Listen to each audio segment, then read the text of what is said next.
Hello everyone, I hope you're having a wonderful day. Today we're going to uncover the heart-wrenching story of baby Henry's disappearance and the desperate journey of Tu Na and Alex to find him. It's a tale of love, fear, and the miracle of family bonds that are tested in the darkest of times. If you enjoy this video, don't forget to hit that subscribe button so you won't miss any of our upcoming stories. Far away, inside a dimly lit house, a fragile figure rocked gently on a worn wooden chair. In her arms lay little Henry, wrapped snugly in a blanket. The old woman's eyes shone with an odd mix of love and sorrow. Stroking the baby's soft cheek, she murmured, "Forgive me, child. The world hardened me, but you're my blood. I can't let you go." Night descended, heavy and suffocating. Back at the shelter, exhaustion pressed on Tu Na until she could barely stand. Alex kept her upright, wrapping his arms around her trembling body. "Tomorrow," he said firmly, though his own eyes glistened. "Tomorrow we'll search again. As long as I breathe, I won't stop fighting for Henry." In the stillness that followed, one question haunted them both. Would fate grant them a miracle? Dawn crept across the countryside, painting the fields in pale gold. But inside Tu Na's chest, every second was agony. She hadn't closed her eyes all night. Her heart replayed the same unbearable silence of the empty crib. Alex sat by her side, his gaze fixed on the horizon, waiting for the first light to guide them forward. At last, a knock rattled the wooden door. Standing there was Inspector Min, his voice deep and grave. "We have a lead," he announced. "A woman was spotted on the old road leading into the forest. She was carrying a baby wrapped in a blanket. The description matches your former mother-in-law." Tu Na's heart seized. She clutched Alex's hand, her tears spilling freely. "Henry, it has to be him." Alex squeezed her hand with quiet strength. "Then today we'll bring him home." The road into the forest was narrow, slick with morning dew. The police led the way, their steps measured and cautious. Behind them, Tu Na and Alex followed, every heartbeat echoing in their ears. At last, an old shack came into view among the trees. From within, a soft voice drifted through the cracked door. An old lullaby, the kind sung to soothe a child. Tu Na's instincts surged. She rushed forward, but Alex caught her arm. "Wait. Let me go first," he whispered. His voice trembled, but his resolve was iron. Together with the police, he pushed open the door. Inside, they found the old woman seated on a worn chair, Henry cradled against her chest. His little face was peaceful, lost in sleep. The woman's eyes were red, her cheeks streaked with tears. "I didn't mean to hurt him," she whispered, her voice small and broken. "I only wanted to feel, just for a moment, like I hadn't lost my family." Tu Na dropped to her knees, her hands trembling as she reached out. "Please," she begged, her voice thick with pain. "Give me back my son. I'm his mother. I've suffered too. Don't take him away from me." For a long breath, silence filled the room. The old woman's gaze wavered, torn between her regret and her longing.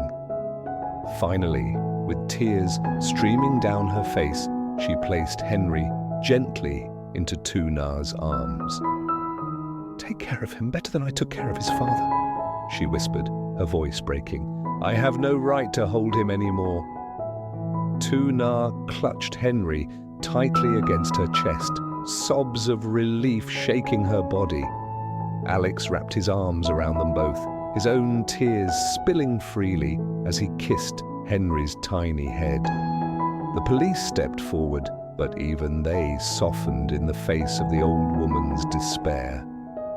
She seemed less like a criminal and more like a mother shattered by her own mistakes. Outside, the sun broke through the canopy, flooding the clearing with light. And in that moment, Tu Na felt it. A miracle had truly happened. The walk back to town was slow, every step heavy but filled with relief.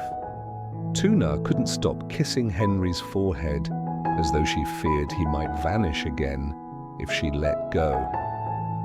Alex walked close beside her, his eyes brimming with pride and tenderness. When they finally reached the village, neighbors gathered, whispering in shock at the sight of the returned child. Some muttered harsh judgments against the old woman, while others remained silent, shaken by the strange mixture of tragedy and grace. The woman herself walked with her head lowered, escorted by the police, and yet on her worn face lingered an expression of peace. She had given the child back.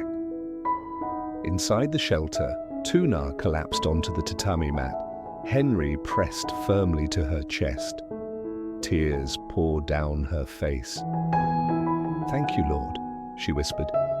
"I'll never let him out of my sight again, not for a second." Alex knelt before her, taking her hands in his. His voice was soft but resolute. "Tu Na, today I understood something. Life can take the most precious thing from us in an instant, but as long as we're together, we'll always find our way back."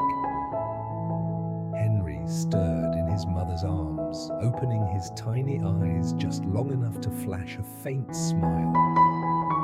That single, innocent gesture filled the room with a hope so powerful, it was as though light itself had returned to their lives. That night, when Henry finally drifted into peaceful sleep, Tu Na and Alex sat beneath the glow of a dim lamp.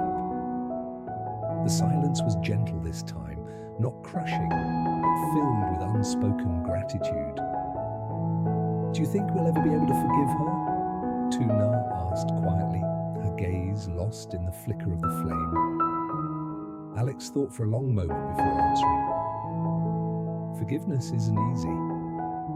But maybe it's the only way to free ourselves from this pain.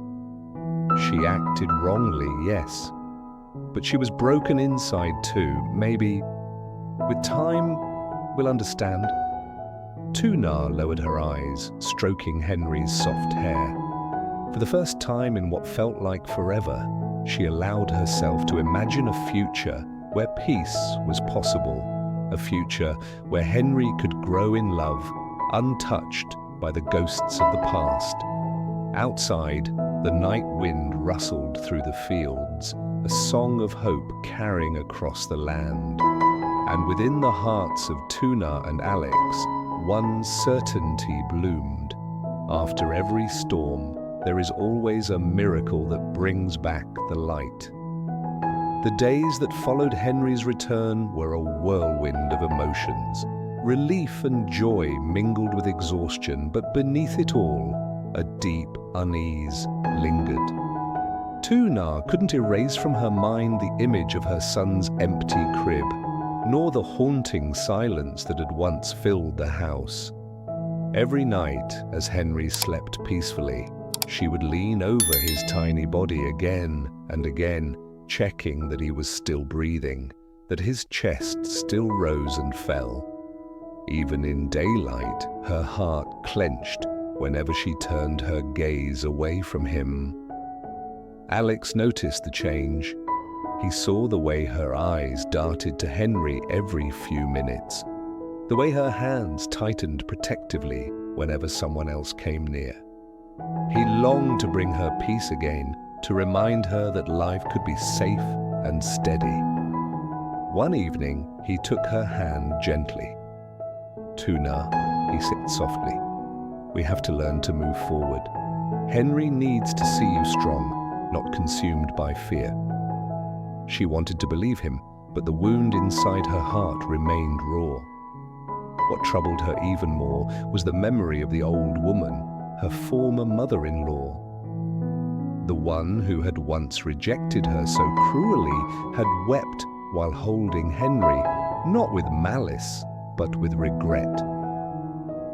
Tu Na asked herself over and over, was it hatred she felt toward that woman, or was it pity? One afternoon, Alex returned from the village with news that left Tu Na silent and shaken. The police have decided not to press heavy charges, he told her carefully. She'll have to complete community service and stay away from us for a while, but she won't be imprisoned. Tu Na looked at him in disbelief. So she'll be free after everything she did? Yes, Alex replied, his voice calm but firm. They said she didn't act with the intent to harm. It was an act driven by loneliness. Silence fell between them. Across the room, Henry played happily on the floor, oblivious to the weight that pressed on the adults. His innocent laughter filled the air, but for Tu Na the sound pierced her heart with both joy and fear. She knelt beside her son, wrapping him in her arms. "I won't let anyone separate us again," she whispered fiercely. But deep inside, she knew this was not the end. The old woman hadn't disappeared from their lives, she had only stepped aside. And Tu Na's fear deepened at the thought of what might come when Henry was old enough to ask about his grandmother. Later that night, Alex noticed her quiet tears. He came to her side and took her hand, speaking with a serene firmness that steadied her. "No matter what happens, Tu Na, as long as we are united, no one can take our family away from us." She looked at him, eyes shining with gratitude and sorrow. For the first time since the nightmare had begun, she felt a small flicker of belief that perhaps peace was possible, even if shadows still lingered. Henry's disappearance, though resolved, was not a fleeting tragedy. It was a profound lesson etched into both their hearts. They realized just how fragile family bonds could be, how quickly pride, loneliness, and resentment could twist into choices that wounded the very people we love most. That was the truth of the old woman's actions. Her stubbornness had nearly destroyed her family. And yet, when she returned Henry, she revealed something else, something fragile, a spark of redemption. Tu Na understood then that a mother's strength is not only in protecting her child, but also in learning when to forgive, so she herself would not be consumed by hate. Alex too grew from the ordeal. He recognized that survival wasn't about standing alone, but about unity, about mutual trust that could withstand storms. He realized his strength didn't lie in wealth, influence, or power, but in his ability to stand beside Tu Na with patience and devotion. The miracle, they began to understand, wasn't simply Henry's safe return. It was the lesson hidden within the pain. Life would always test them. There would always be storms. But love, faith, and unity, that was where miracles truly lived. Weeks passed. Gradually, the rhythm of daily life returned. Tu Na began to breathe easier when Henry napped, though every so often her heart still skipped with fear. She remembered the sorrow on the old woman's face, the way she had cried while giving Henry back. Forgiveness was not simple.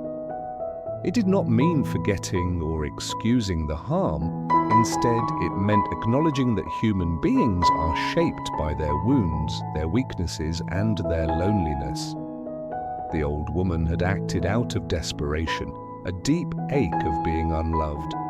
And though her actions had been wrong, they revealed the fragile truth of her humanity. In that mirror, Tu Na saw herself and Alex reflected, their fears, their emptiness, their hopelessness. Fate had shown them all the same thing, that life is woven from mistakes and redemption, from wrong turns and second chances. One evening, Alex returned from tending to the fields to find Tu Na sitting quietly with Henry in her lap. The boy laughed as she tickled his small hands. She looked up at Alex, expression soft but thoughtful. "I don't know if I can ever forgive her fully," she admitted, her voice quiet. "But maybe one day I'll learn how." Alex sat beside her, placing an arm around her shoulders. "Forgiveness isn't about her," he said gently. "It's about us. It's about freeing our hearts so Henry can grow in a home filled with peace." Tu Na leaned into him, nodding slowly. She knew he was right. If they carried hatred forever, it would only chain them to the past. Over time, they began teaching Henry not only to be safe, but to grow in an environment where love triumphed over hostility. They wanted him to understand that true strength was not born from vengeance, but from compassion, courage, and understanding. Alex reaffirmed his place by Tu Na's side, not as a man who shielded her with power, but as a partner who carried her burdens and shared her fears. Their bond deepened, rooted not just in love but in shared survival. They realized that family was not merely about blood. It was about the choice to remain united, to face whatever came side by side. One night, as the wind swept gently across the fields outside, Tu Na sat with Alex watching Henry sleep. "The miracle," she whispered, "wasn't just that we found him. It was that we found ourselves again." Alex tightened his arm around her. "And that we learned love is stronger than fear." In the dim light, peace finally settled over them. It wasn't the absence of conflict that gave life meaning, they now understood, but the way they faced those conflicts, with love, faith, and unbreakable hope. And so, in the stillness of that moment, Tu Na and Alex knew. Their family had been tested by darkness, but they had emerged stronger, bound together by the miracle of love. In the end, the story of Tu Na and Alex was not only about the disappearance of their baby, but about the miracle of love and unity. Henry's safe return showed them that even in the darkest of moments, courage, faith, and forgiveness can open the way to hope. Tu Na discovered that a mother's strength lies not just in protection, but in letting go of hatred, while Alex realized that true support is built on patience and trust. Their journey revealed that family is not only defined by blood, but by the choice to remain together through storms. The old woman's pain was a reminder that even broken hearts seek redemption. And so, the greatest miracle was not just finding Henry, it was learning that love, when held tightly, can overcome fear and guide a family toward peace.